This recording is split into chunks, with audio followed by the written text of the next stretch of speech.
जो भारत का नागरिक नहीं हो उसको हमारे देश के सबसे बड़े अधिकार मताधिकार का दुरुपयोग करने का उसको मौका ना मिले। समझ में नहीं आता कि इस तरीके से मतलब आप इतने बड़े हो गए हैं, आप इतने बड़े हो गए हैं कि आप अपने आप को आप जननायक मानने लग गए। ये अहंकार दर्शाता है, ये दर्शाता है कि आज आप कितने अहंकारी हो गए हैं।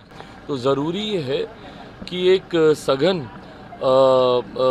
ये एसआर होना चाहिए ताकि इस बात को सुनिश्चित किया जा सके कि वोटर लिस्ट में किसी तरीके की कोई धांधली ना हो, विशेषता कोई घुसपैठिया, कोई ऐसा व्यक्ति जिसके बारे में हमारे संविधान में स्पष्ट तौर से कहा गया है कि जो भारत का नागरिक नहीं हो उसको हमारे देश के सबसे बड़े अधिकार मताधिकार का दुरुपयोग करने का उसको मौका ना मिले।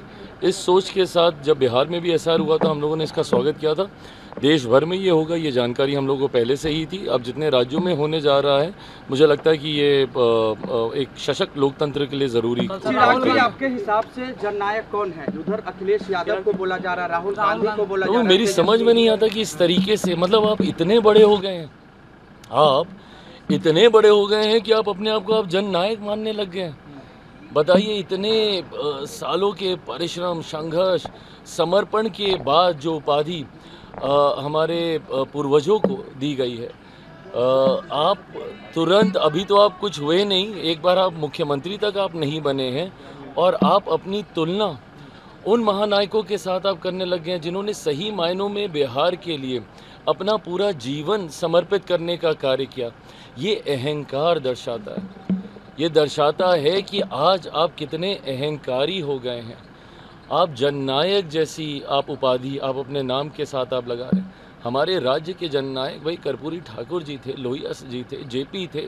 इन लोगों को हम लोगों ने देखा है उस भूमिका में, और आज आप इस तरीके से इस उपाधि का आप इस्तेमाल आप कर रहे हैं। और क्या ज़रूरत है आपको इस उपाधि की? अरे प्रभु, एक बार मुख्यमंत्री बनकर कार्य करके तो दिखाइए। देश ने, प्रदेश ने तो कभी आपको मुख्यमंत्री के तौर पे नहीं चुना। आपके परिवार ने जिस तरीके से जंगल राज बिहार को देने का काम किया, वो समय और आज का समय पलट कर कभी बिहार की जनता ने आपके ऊपर विश्वास नहीं किया।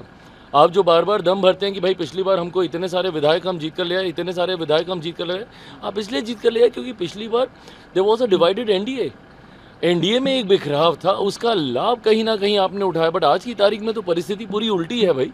आज की तारीख में जहां एक तरफ एक यूनाइटेड एनडीए है और वहीं डिवाइडेड महागठबंधन देखने को मिल रहा है। इस बार तो आपका हार, जैसे हम लोग अपने बारे में बोलते हैं कि एक ऐतिहासिक जीत की ओर हम लोग अग्रसर हो रहे हैं, एक ऐतिहासिक हार की ओर महागठबंधन अग्रसर हो रहा है।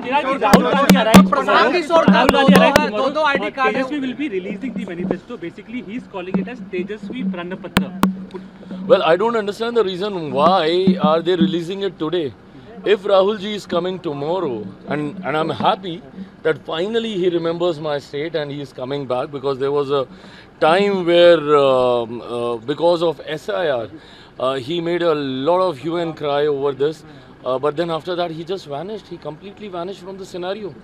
When there was a collapse that was taking place within the alliance of Mahagठबंधन, that time also he was nowhere to be seen. So finally I am happy that eventually he is coming back to my state. But then if he is coming tomorrow, why are they releasing the manifesto today? Is there a issue between the central Congress leadership and the state leadership? Is it only because of the state leadership that this manifesto has been agreed to? Or there are disputes between central Congress leadership and the state Congress leadership?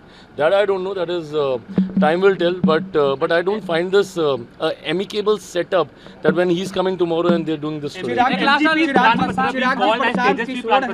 MGP's manifesto being called as Tejasvi Pranpatra. How do you look at this? So of course, I mean, when you saw those posters and those backdrops and the hoardings when they were released, when the press conference was taking place to announce LOP Bihar Vidhan Sabha as the CM face, that time also we saw that it was only his face which was there throughout the hoarding.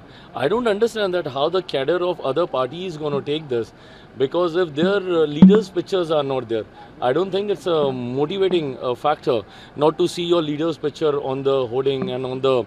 And now when they are calling it out and out, one person focused manifesto. So it is for the others to react and comment on who are so-called the important part of that alliance. Prashant Kishor है sir, उनका दो राज्यों में When can I meet you?